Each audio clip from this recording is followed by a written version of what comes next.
இடி மின்னல் காதல் உங்களுடைய அபிமான திரையரங்குகளில் வெற்றி நடை போடுகிறது.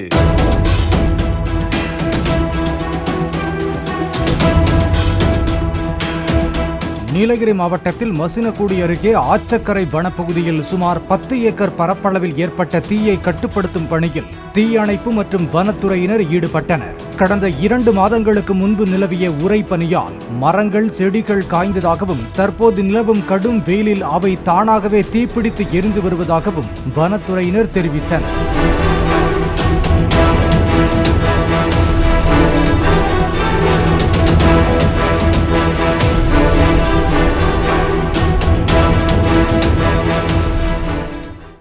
இடி மின்னல் காதல் உங்களுடைய அபிமான திரையரங்குகளில் வெற்றி நடை போடுகிறது.